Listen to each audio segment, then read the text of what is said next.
Well, today is June 29th, and it is the day of the Christian martyr. And perhaps no more interesting and polarizing, quite honestly, story marks this day more so than the Christian missionary who was killed off a South Indian island trying to reach a remote tribe there. Billy Hallowell joins me right now to talk about it. Billy, how's it going?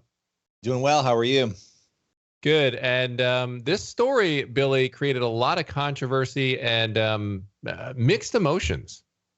Yeah, I mean, whenever you're dealing with somebody who is risking their all to go into difficult places, that's going to happen, right? Especially a place, and we're going to talk about this today, where, you know, outsiders are not necessarily welcome.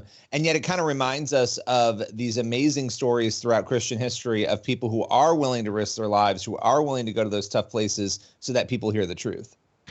All right, let's bring in Todd Nettleton now, voice of the Martyrs Radio. Todd, you obviously, this is your guys' area. You know, we've talked a lot about different Christian persecution stories around the globe, and you guys, this one's no different. You have a fantastic video out on this, by the way, going through John Allen Chau's story.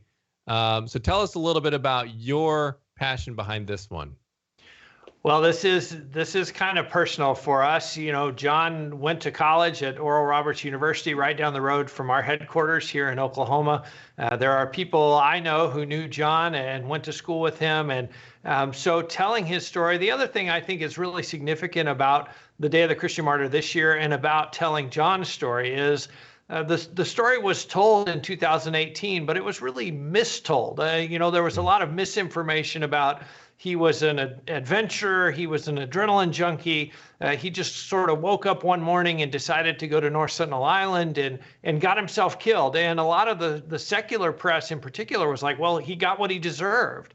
The reality is John was incredibly well prepared. He had spent 9 years making every single decision based on how is this going to prepare me to land on North Sentinel Island, to learn the language, to be accepted by the people, and ultimately to share the gospel with them. He spent 9 years preparing for that moment. Why do you think there was so much of that sort of pushback? You mentioned secular media. When you read some of the articles about it, you know, there doesn't seem to be a lot of understanding of what missionaries even do in these tough circumstances. So what do you think is driving that? You know, some of it was a part of John's plan. John knew that this was going to be controversial, and his plan was simply to go and kind of disappear onto North Sentinel Island. And so his plan was, you know, if somebody looks at my Instagram feed, they're going to see me kayaking, they're going to see video on my website of me swimming with great white sharks, and they're just going to think, oh, well, that guy got lost at sea. He's gone. He's not there anymore. So part of it was his plan. And you know, to the secular media, to the lost world, it does look foolish to lay down your life for the cause of Christ. We need to understand that. The real concern for me and for us here at Voice of the Martyrs and for many of the people who helped to send John is that attitude sometimes came from within the church, as if the Great Commission has expired, or as if, you know, somehow it doesn't apply if you live on an island, or it doesn't apply if you've been hostile to outsiders before.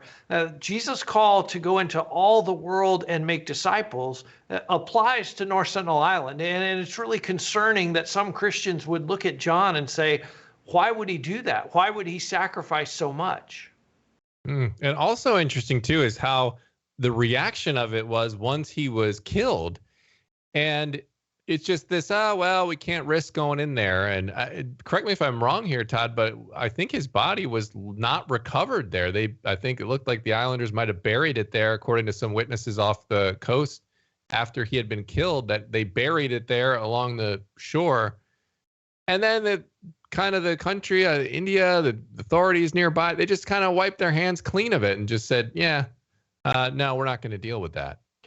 Well, you know, in some ways, I wish that was more accurate. They actually have accused the fishermen who helped John get to the island of crimes. They have put them on trial for assisting him to go to the island. So they are even persecuting the people who helped John to get to the island. But as you say, his body was left. The Indian government made some approaches to try to see, hey, Can we recover his body? That did not happen.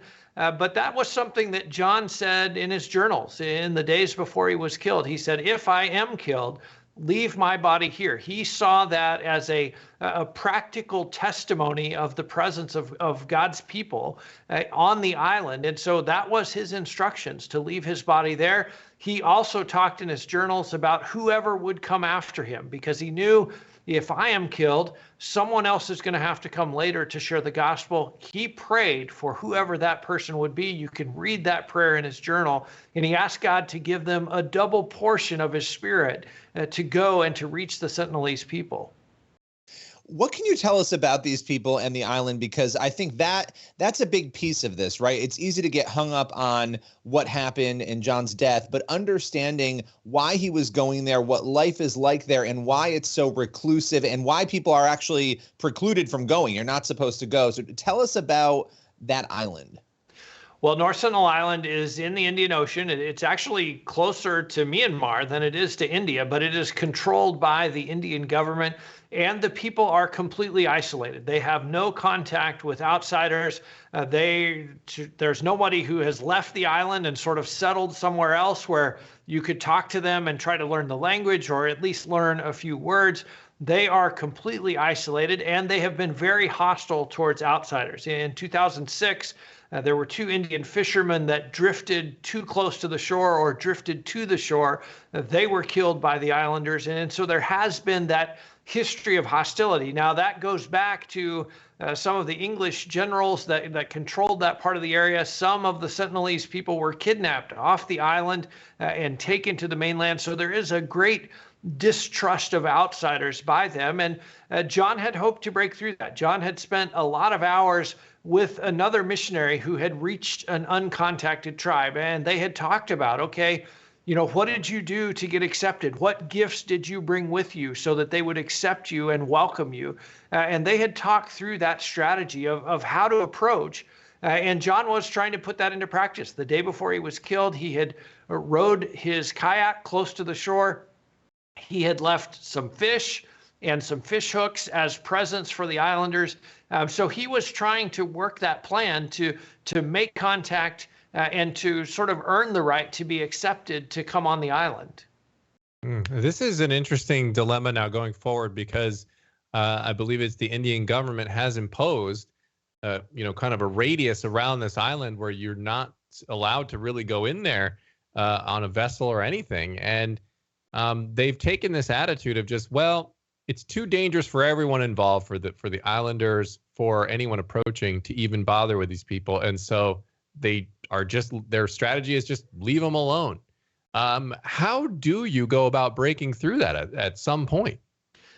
Well, that is one of the challenges that people are talking about is, okay, how is this going to work? How is it going to be different the next time around? Or will it be different? Will there be more gospel workers who have made that choice and taken that risk to go ashore at North Sentinel Island? But at some point, someone is going to have to do that. And it is a great challenge. Well, yeah, it would seem like the big challenge, too, is that if you don't know the language, you can't learn it, you can't get close to the people. How are you communicating with them? Even if you wanted to drop messages down, into the island, all of that seems very complex. Do we know if anybody has tried? I know you mentioned John had prayed for a double portion of God's Spirit for anybody who would try to come after him. Has anyone done that? We don't know of anyone who has done that. There has been contact in the past. There was an Indian sociologist who went close to the shore in a boat and put coconuts out for the people there, and there was some interaction that was peaceful in that situation. That was a number of years ago. So there has been some sort of contact that wasn't this hostile, didn't instantly go to violence. And so I think there is hope going forward. And I think one of the things that we hope here at Voice of the Martyrs is that grows out of this Day of the Christian Martyr, out of this commemoration of John's life, is thousands and thousands of Christians around the world praying for North Sentinel Island, praying for the Sentinelese people, and praying for whoever it is that God is going to call to go next to reach the islanders for Christ. All right, Todd Nettleton, Voice of the Martyrs Radio.